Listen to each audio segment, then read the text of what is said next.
Amsterdam-based Syrian photographer and now a Rijksacademie artist. And his much acclaimed photography project, Live, Love, Refugee, has toured around the world. And tonight he will show us a work from this series, but you will present us with two other works, if I'm correct, right? Yeah, not from this series, yeah. So the photo from the program, it's this one, it's from the series. Are we also gonna see it? Yeah, great. Yeah, so very simple question first, but what and who do we see in this picture? Hi, good evening. We see a Syrian family in Lebanon, in Bekaa Valley. And we see a photo based on interview, many sessions I did without the camera. Yeah. Until I really understand the story and the subject, the people behind it. And then I fictionalize it. So Yeah. I stage, I make what we call now fictional documentary. Fictional documentary, yeah. When I started with this, we didn't have a name for this because it's something between art and documentary, because I'm exposed. And because you still have to tell us the story, but when you went to the camp, was this already immediately your idea or the assignment you gave yourself, or did it came to you when being there? And well, it's both. It's combined. Yeah, I mean, I went there with a clear vision of what I want to do, but I never closed the door to all the interactive, and it's for sure depends on the people themselves and the story I hear. Yeah. Because the first assignment I give for myself is to discuss only the relationship between man and woman, the partners. But then I found out many wider perspective, and I couldn't stop this. And what do we see here? Or you told you said who we see here, but what did you? Because we see the balloons with all these how say that? Screwdrivers. Screwdrivers. Many types of screwdrivers. The story of this family started in 2011 in Syria. They came from Qusair, a hot zone middle of Syria, close to Homs. And the wife lost 3 of her brothers and her mother in the war in different locations. And both of them, they lost their 4-year-old daughter in an airstrike while she was waiting for the dad to come back home. So then they ran away with the rest of the kids to Lebanon. And when he was working as a builder, like in the construction, another Syrian colleague, over a very silly problem, pushed him from the 4th floor. So he ended up in this chair. In this wheelchair, And they sent him to a hospital in Lebanon. But then in the day of the surgery, the Lebanese doctor came to him and he said, like, we cannot go on with the surgery because I can't find screwdrivers. So he didn't have the surgery. And when I was listening to this, then the wife added, like, for a moment we felt like we are talking to a car technician. And you know, like, here you go to practice and you get your screwdrivers. So she said it's the doctor mission to find this kind of tools, but they treat us as machines. We are still we are refugees, but we are still a human. So then I asked her about what kind of dream she has, and she said, like, I wish I become a physiotherapist so I can help my husband, and that's why she has this code. So then I built a location full of screwdrivers, but carried with balloons. It's beautiful. Thank you. Can we see the next photo? Yes. So what we see here is a man, but he's half man, half fish, Yeah. right? Yeah. Why? Well, I made some research and study on fish and man memory, and we claim, like human claim, that fish has short-term memory. Yeah. Uh, while the people they are smart, they remember and they learn from their mistake. And I thought maybe if we combine this, we will end up having a species who can fight like men and forget like fish. So in here he's celebrating the end of war, like the war in Syria, but preparing for the next war at the same time. Because he forgot already? Or? Yeah, he forgot. Because, I mean, apart from the sarcasm part of the project, it was my sculpture project in the Rijks Academy Open last year. I found it really disappointing as a human, not only Syrian or artist, to find out that we literally repeat everything in every single war. Like in the Syrian war, in Iraqi, in the Balkan, in World War, everything. You just change a little bit the top player. So sometimes you have Sunni Shiites, sometimes you have Christian Muslims. In Korea, you don't have any of this, but you still have the same war. And I thought, like, what do we learn and remember? Yeah, I was really intrigued because in the Netherlands we always say never forget when we talk about the war, and then you made the statement with this artworks. It's Norman is a reminder to forget, and then I thought, how does this relate to the topic of tonight? Like, do you see this whole psychological aid as a help to forget, or do you think you shouldn't use all the psychological aid and just forget? No, for sure, we need to have this aid, everyone, related somehow to war.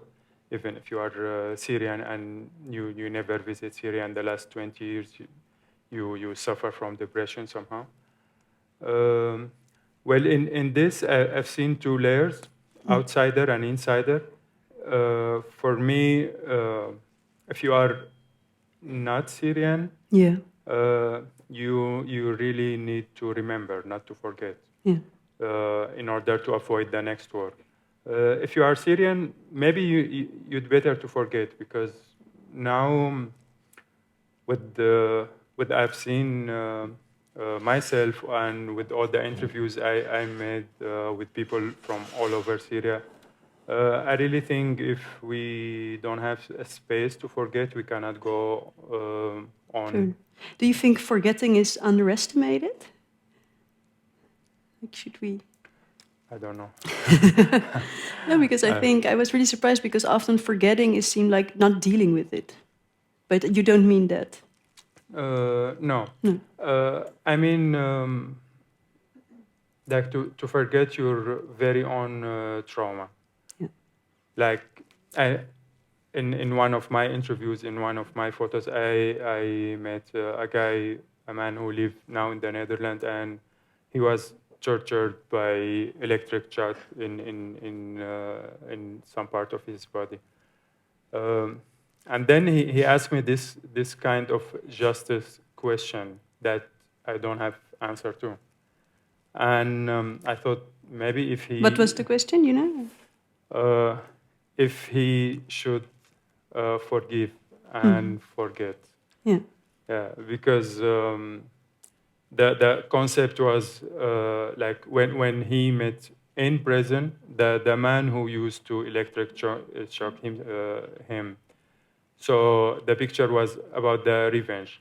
But then I say I didn't kill him. And I came like with a positive attitude and said, yeah, it's really important to forgive him. And he said, like, you told you this, I've never forgiven him. Even if I meet him now, I will kill him. But I couldn't because they will send me to death sentence. Yeah, so he asked me, should I forgive him? And it was really difficult for me to answer. I mean, I've been in torture experience myself, and I think I didn't forgive, but I don't have any revenge attitude. Yeah. I just deal with it from like a natural perspective. Did you forget? No, No. this you don't forget. Like I remember every single day. So yeah, so Yeah. you made this reminder to forget, but it's really difficult. Yeah, it's Yeah. it's difficult, and in my case, because I use it in making art, so maybe it's also positive to keep remembering this. Yeah. Yes. Okay, can we see the last photo? Yes, totally different work. Is this Yeah. is this very recent or not? Yeah, this Yeah? is what I'm working on Right right now. now. Yeah. It's a 2D design for a big outdoor sculpture Yeah. I'm working on now, and hopefully it will be ready end of November. It's 3 meter high sculpture, like 250 kilos weight, and it's an anime character of me and my daughter. Yeah. And it has to do with the concept of how you turn your trauma into superpower. Yes. And can I say something? Because when I saw it, I was like, how does this relate to war and trauma? And then I thought, okay, so I interpreting your work on the issue of war and trauma, maybe he made something that has nothing to do with war and trauma. But since you're sitting here and you're a Syrian artist, I have this notion. Do you? And then I thought, how do you think of that? Do you mind when people always look your work in the context of your background, or would you really like to just see it as it is? No, I don't mind at all because I think it's my mission. It's not just about my work. Like wherever I go, like if I'm in a party or anything, at first they don't think I'm Syrian because I'm blonde. But then the moment anyone knows that I am Syrian, everything come on war, refugee trip, anything related to Syria. And sometimes it's like 2 a.m. and you are listening to house music, but people want to Talk about discuss war. war with you and ISIS and stuff. But yeah, but I think it's a need for the host society to know the newcomers, to know their neighbors. Yeah. And I really respect this enthusiasm to discover the other. So back to the work, it's totally related to war, trauma, refugee, conflict, everything. But the image itself is, I think it's new. I mean, Yeah. I've never seen a space refugee before myself. No, me neither. Yeah. Yeah, so he's a space refugee who can travel in time and space. Yeah. Yeah, and it's a trip I started in Syria. It's like the Orpheus trip, if you know the Greek myth. So it's recreation, and for Orpheus, the god asked him to go on and never look back. Yeah. Yeah, and that's how can he survive. And this is how I survived because I was in the underground myself, and then only the image of my daughter, who was 1 month old at that time, gave me a motivation to leave. Because at certain time during torture, you really prefer if you tease them more, so they kill you because it's easier, it's more relief than supporting the torture. And I was brainstorming this myself. But then the image of my daughter came, and I felt like I really see it. So, and it was all the way from that time in Syria in 2012 till the 4 years I spent in Lebanon, and now I'm here for 3 years with. Is she here with you? Yeah. Yeah. And I have 2 other children, and yeah, they speak Dutch. She know very little about Syria and war. She doesn't know she's a refugee. She's a superhero with a lollipop. Yeah, for me at least. Yes. Yeah, because the huge lollipop is the galaxy way, so it's the spot they use to go in and out in space. It's the hole they Yeah, move in yeah, space. yeah, that she holds. Yeah. Thank you so much for Thank this. you. Yes, Omar Imam.